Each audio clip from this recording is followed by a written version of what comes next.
Hello everyone, welcome back in my YouTube channel Physics with Virendra Taylor। तो chapter number 7 class 12 कौन सा alternative current अपना चल रहा है भाई।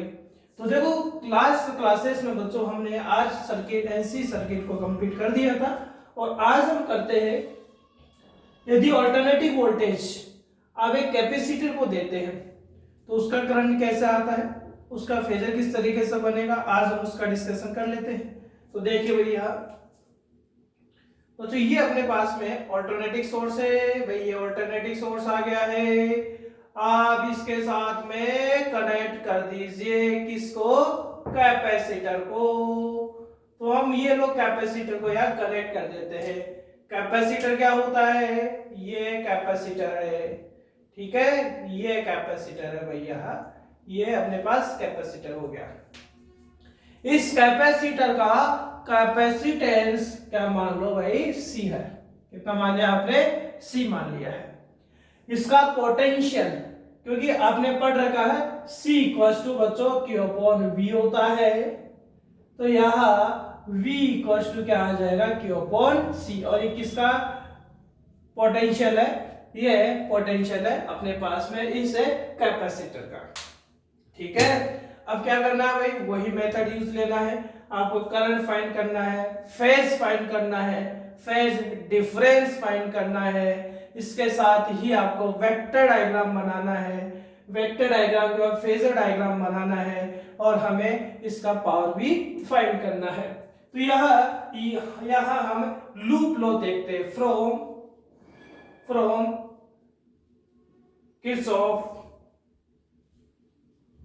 Kirchhoff second law.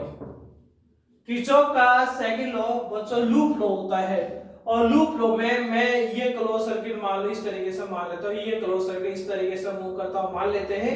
ये हमने जो यहाँ ऑल्टरनेटिव सोर्स ले रखा है इसका वोल्टेज मैं मान लेता हूँ कितना है, V equals to V naught sine omega T है। यानी हमने यहाँ इस कैपेसिटर को इस ऑल्टरनेटिव सोर्स से कितना वोल्टेज दिया है, V naught sine omega T दिया है, ठीक है भाई। तो यहाँ V minus VC equals to क्या आएगा, 0 है।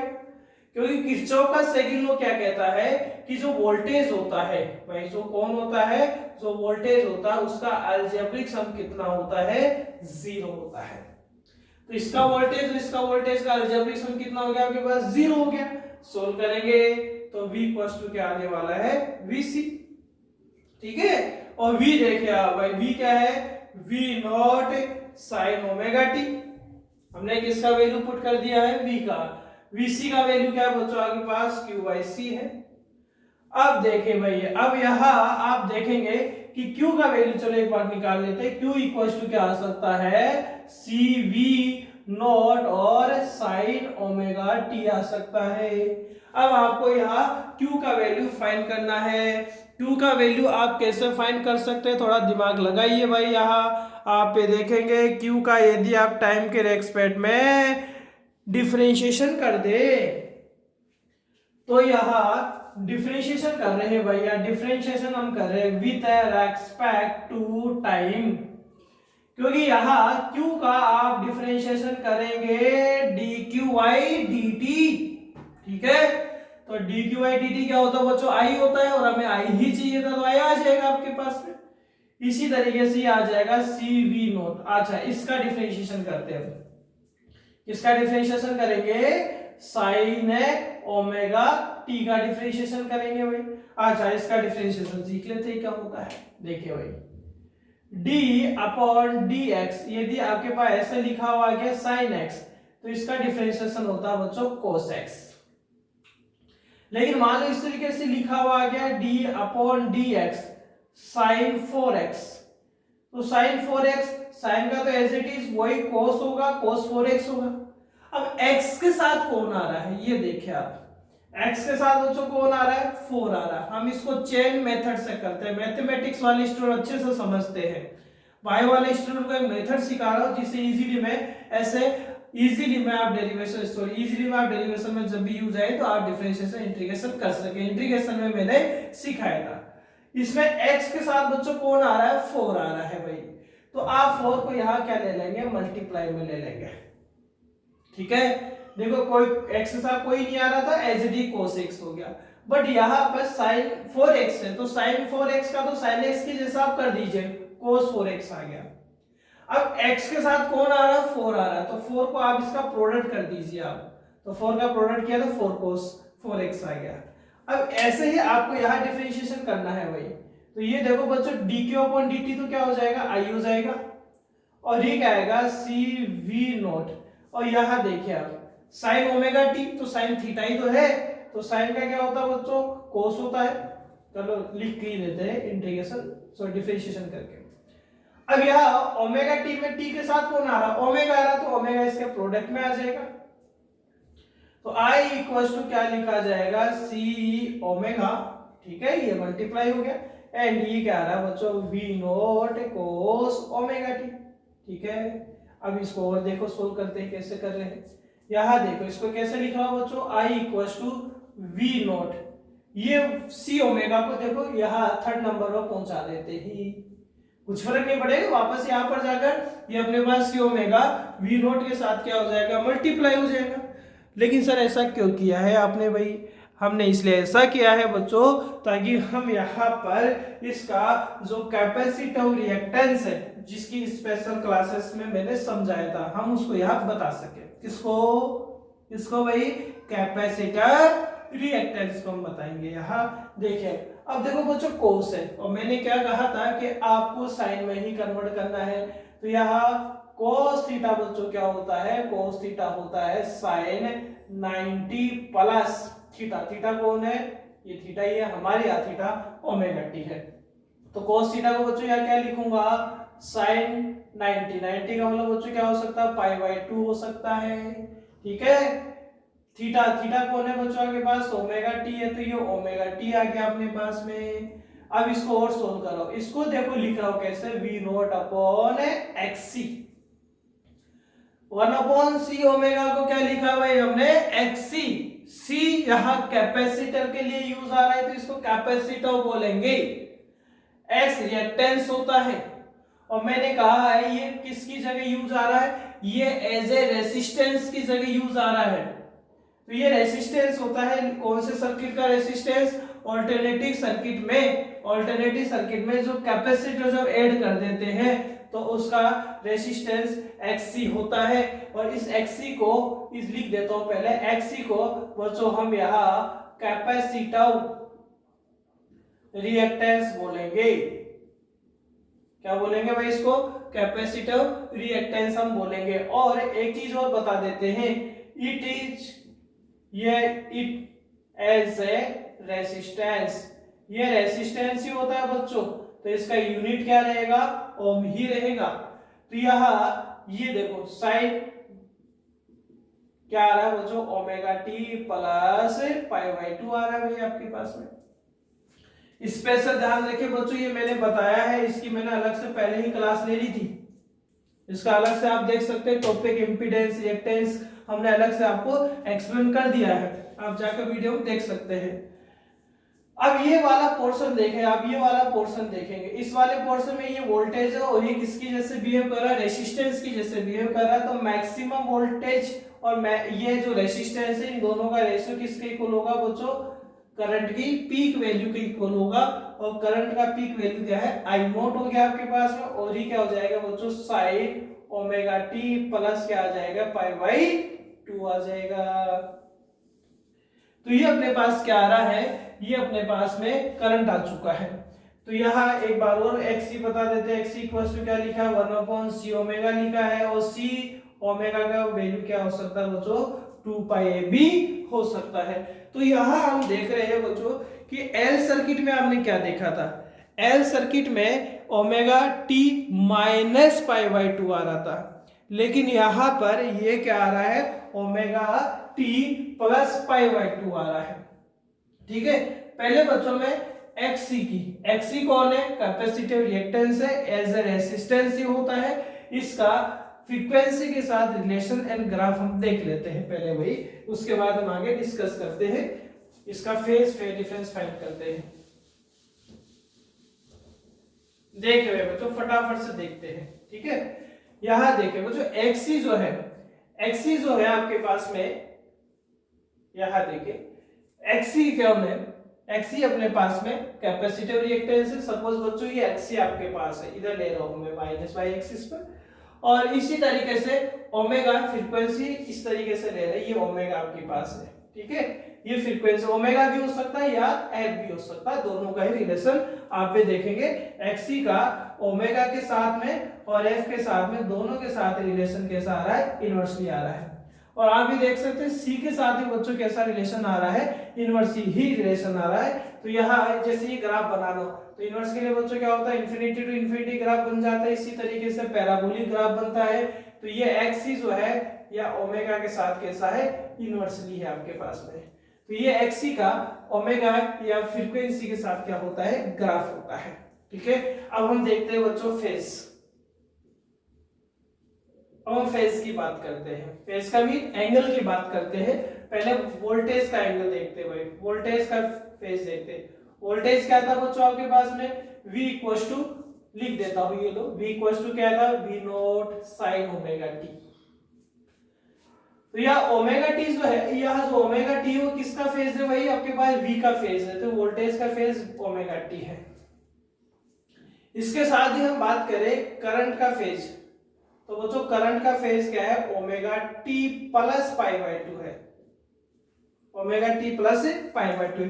तो आप ये देखेंगे किसका फेज ज्यादा है, तो हम ये देख रहे हैं फेज किसका ज्यादा है बच्चों, करंट का फेज ज्यादा है, क्योंकि यहां साइन किसका यूज आ रहा है, प्लस का यूज आ रहा है। यह ये केवल ओमेगा टी, ये omega t plus pi by 2 है। इसका मतलब इसमें जो करंट होता है वो आगे चलता है, वो फॉरवर्ड होता है, और वोल्टेज क्या होता है, बैकवर्ड होता है। कितना कितना एंगल, कितना फेज पीछे होता है, वो पाई बाय 2 होता है। यानी यदि हम बात करें या फेज डिफरेंस सोल्व करते हैं, फेज डिफरेंस की बात यदि कर लेते हैं भाई, इसकी बात करते हैं, फेज डिफरेंस की बात करते हैं। तो फेज डिफरेंस देखो, वोल्टेज का तो बच्चों कितना है, ओमेगा टी है, ठीक है, और ये क्या आ गया, omega t plus pi by 2 आ गया। इसको सोल्व करेंगे तो omega T minus omega T minus pi by 2, तो सोल्व करने पर क्या आएगा, माइनस पाई बाय 2। अच्छा, आप किसके फेज में से किस फेज को माइनस कर रहे थे, आप वोल्टेज के फेज में से करंट के फेज को क्या कर रहे थे, माइनस कर रहे थे, और आंसर क्या है, माइनस पाई बाय 2 आया। इसका मीन ये हुआ, इसका मीन ये हुआ कि जो वोल्टेज है, जो वोल्टेज है वो पाई बाय 2 एंगल माइनस है, माइनस का मतलब पीछे चल रहा है भाई, किससे पीछे चल रहा है, करंट से पीछे चलता है। यदि आगे कौन भागता है, आगे कौन भागता है, करंट आगे आगे भाग रहा है, करंट आगे आगे भाग रहा है, पीछे पीछे कौन भाग रहा है, उसका वोल्टेज भाग रहा है। आगे आगे कौन भाग रहा है भाई, आगे आगे इसमें करंट भाग रहा होता है। एन में जस्ट अपोजिट होता है, एन में बच्चों यहाँ माइनस आ जाता है, तो वोल्टेज आगे भागता है, फटाफट भागता भागता है, करंट यहाँ क्या कर रहा है, आगे भाग रहा है, यह करंट आगे भाग रहा है। सी में करंट आगे भागता है भाई, किससे, वोल्टेज से, कितना, पाई बाय 2 एंगल भागता है, पाई बाय 2 फेज भागता है, क्योंकि उसका फेज ओमेगा टी, तो इसका फेज क्या आ रहा है, omega t plus pi by 2 आ रहा है। क्लियर है यहाँ तक। अब देखो यहां से जैसे यार बता भी सकते हैं, ये वी नोट है, सॉरी ये करंट आगे जा रहा है, तो ये आई नोट होगा, और ये क्या होगा, वी नोट होगा। कितना फेज रहेगा, पाई बाय 2 फेज रहेगा। यानी इससे अभी क्या समझ में आ रहा है कि phase difference minus pi by 2, voltage में से माइनस करें तो माइनस का साइन आ रहा है, इसका मीन वोल्टेज बेचारा पीछे पीछे पीछे आ रहा है उसके, किसके पीछे पीछे आ रहा है, करंट के। कितना एंगल आ रहा है, पाई बाय 2 एंगल पीछे पीछे आता है। क्लियर है। तो ये इससे ये अपने पास डिफाइन हो रहा है, क्या डिफाइन हो रहा है भाई, आई नोट जो है वो आगे होता है वी नोट से, कितना, पाई बाय 2 आगे होता है। अब हमें फेज हमने बना लिया, फेज डिफरेंस हमने बता दिया। तो बच्चों अब हम क्या करते हैं, यहां पर वेक्टर डायग्राम और फेजर डायग्राम हम बनाते हैं।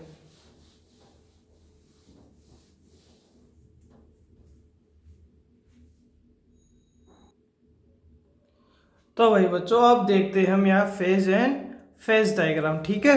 तो देखते हैं, सबसे पहले हम बच्चों देखते हैं यहाँ फेज डायग्राम से पहले हम देख लेते हैं वेक्टर ग्राफ या वेक्टर डायग्राम, ठीक है। अच्छा, वेक्टर डायग्राम क्या होता है, एक बार वापस से डेफिनेशन बताते हैं।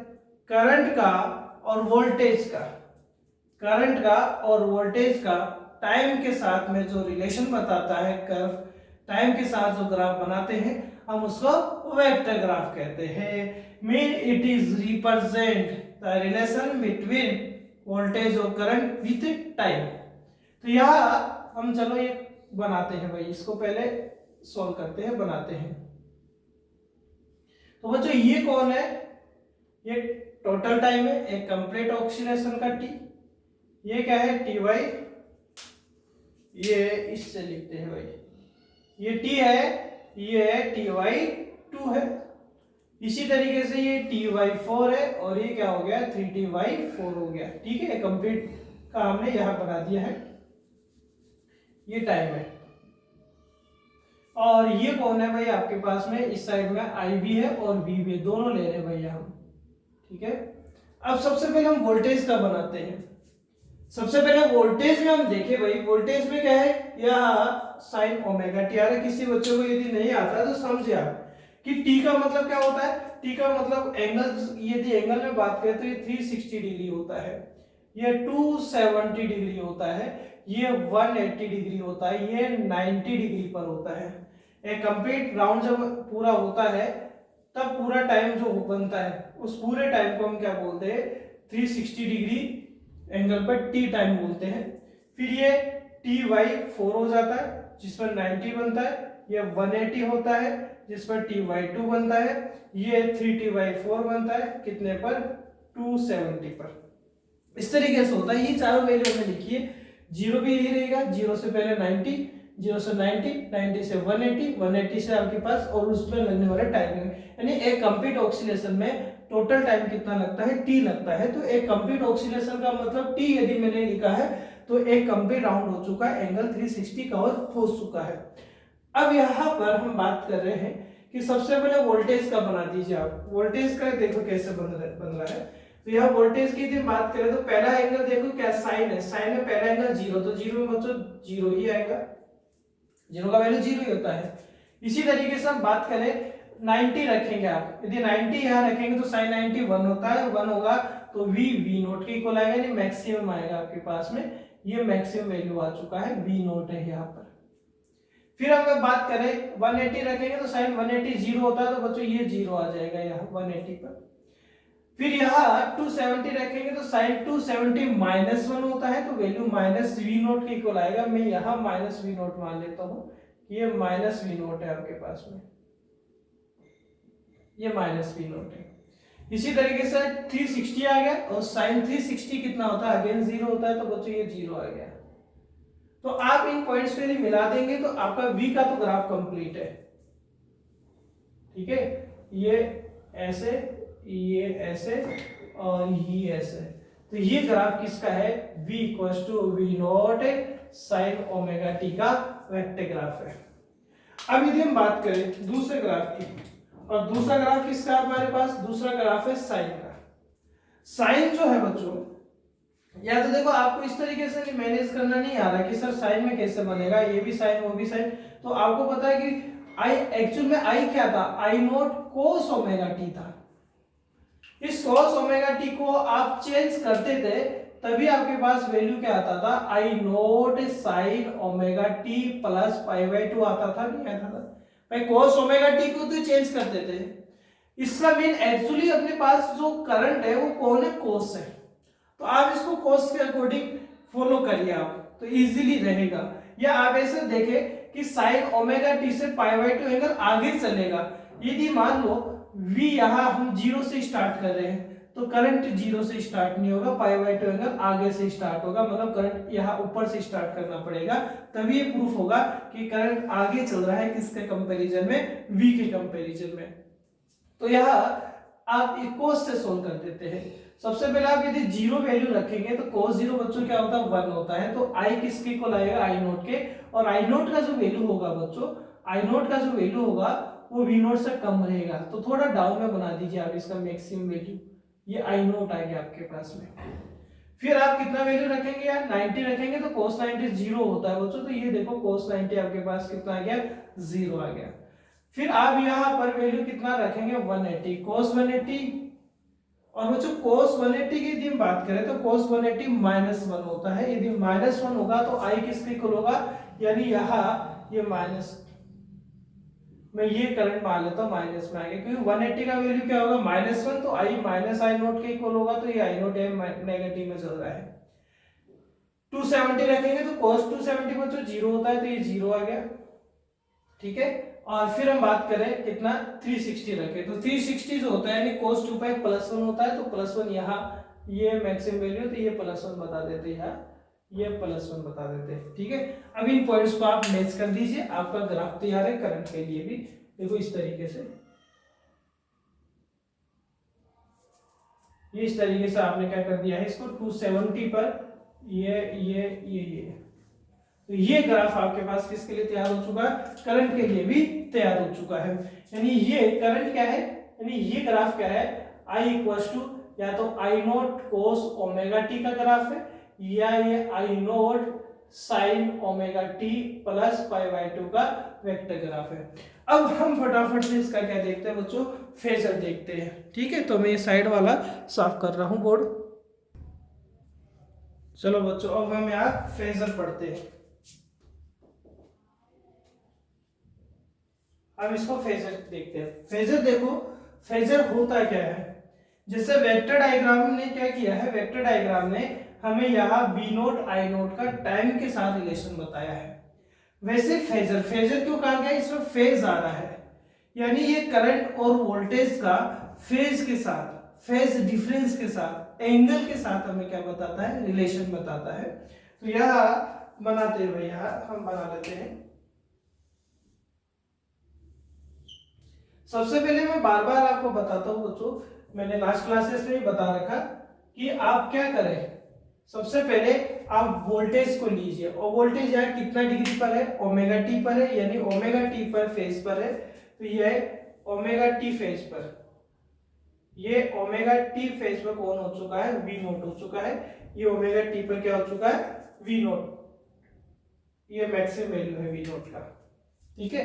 इसके बाद यदि हम बात करें तो आप ये देखेंगे कि जो करंट है, जो करंट है वो इस ओमेगा टी फेज से कितना आगे चल रहा है, पाई बाई 2 आगे चल रहा है। यानी इस तरीके से करंट हमने पढ़ा है I naught sine omega t plus pi by 2। इसका मीन ये होगा कि जो करंट है वो ओमेगा टी फेज से कितना आगे फॉरवर्ड हो रहा है, पाई बाई 2 एंगल फॉरवर्ड हो रहा है आगे।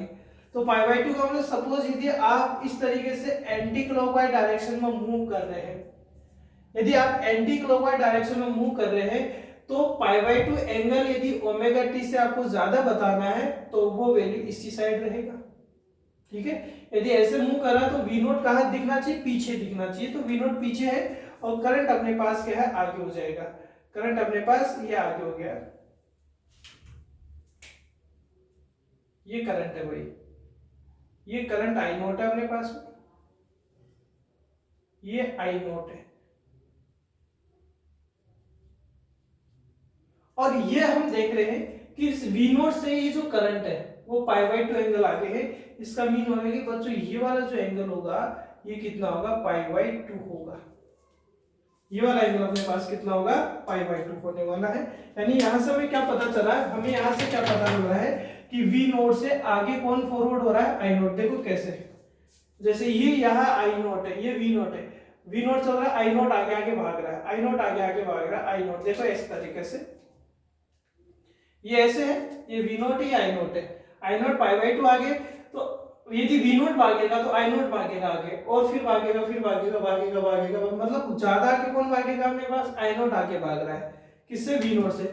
और कितना एंगल आगे भाग रहा है, वो पाई बाई 2 एंगल आगे भाग रहा है। अब आप इसको और ज्यादा अच्छे डीप में और करना चाहते हैं तो आप इसको कर्व की शेप में बता दीजिए, यदि आप इसको रोटेशन से बता रहे हैं तो।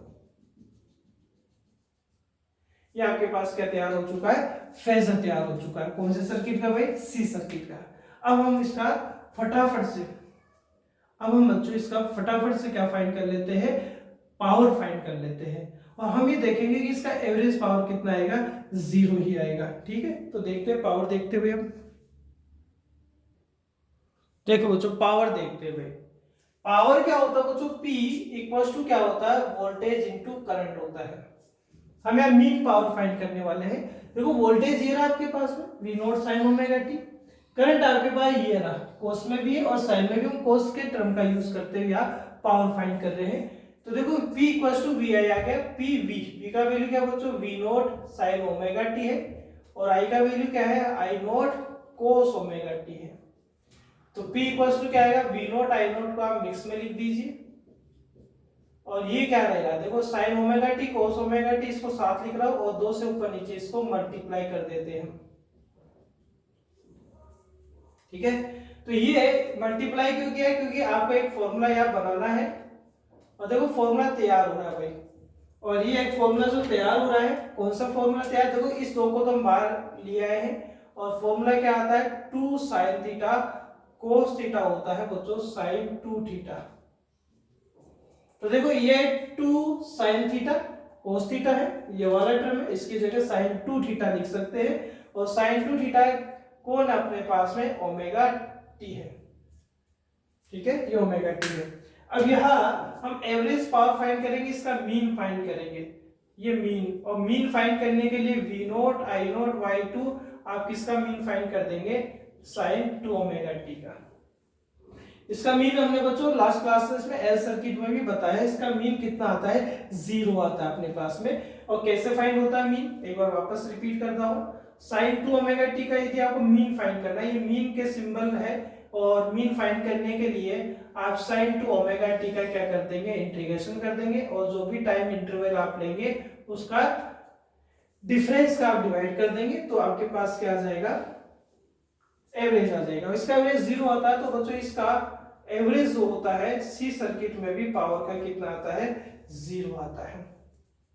अच्छा इसका मीन क्या है कि सर पावर 0 आ रहा, भाई कोई पावर नहीं आ रहा, पावर आता है, एवरेज पावर 0 आ रहा है, एवरेज पावर 0 आता है। पावर क्या होता है बच्चों, जो वर्क होता है उस वर्क में टाइम के रेस्पेक्ट में जो चेंजेस आते हैं, या एनर्जी में जो टाइम के रेस्पेक्ट में चेंजेस आता है, हम उसको क्या बोलते हैं पावर बोलते हैं।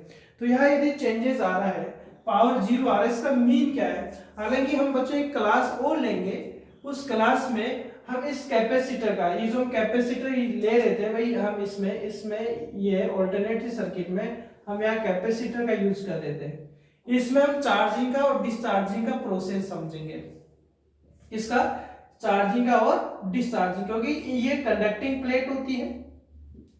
कंडक्टिंग प्लेट जो होती है इसमें एक पॉजिटिव का और एक नेगेटिव का होता है। कैपेसिटर का वर्क जो होता है वो एनर्जी स्टोरेज का रहता है, लेकिन हर कंडीशन में यहाँ एनर्जी का स्टोरेज नहीं होता है।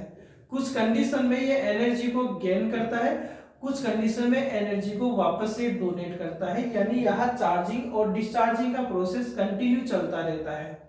उसका क्या रीजन है, उसका मेन रीजन है कि वोल्टेज जो है, करंट जो है, जो ऑल्टरनेटिव है, वो भी टाइम के रेस्पेक्ट में चेंज होते रहते हैं।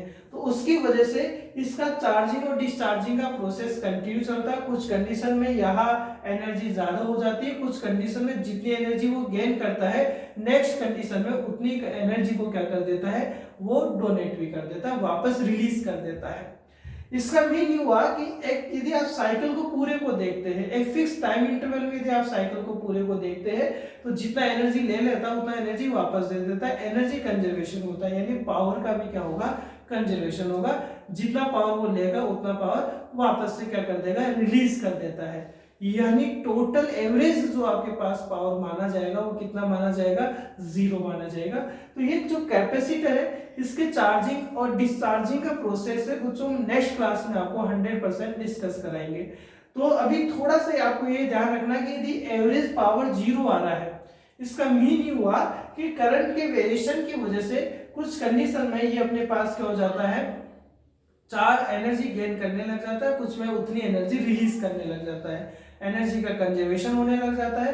और एनर्जी का कंजर्वेशन हो रहा है, इसका मीन हुआ कि लेने वाला पावर और देने वाला power, incoming and outgoing power क्या होंगे इक्वल होंगे। सो एवरेज पावर वहां कितना आता है 0 आता है। और इसको मैं इस ग्राफ से भी बता रहा हूँ, देखो नॉर्मल देखो ग्राफ बच्चों इसी तरीके से बनता है। मैंने अलग ग्राफ आपको डिस्कस नहीं करवा रहा हूँ, एल में अलग ग्राफ मैंने डिस्कस करवा दिया था, अभी मेरे पास ग्राफ बना हुआ था, तो इसी ग्राफ में हम क्या कर देते पावर को बता देते।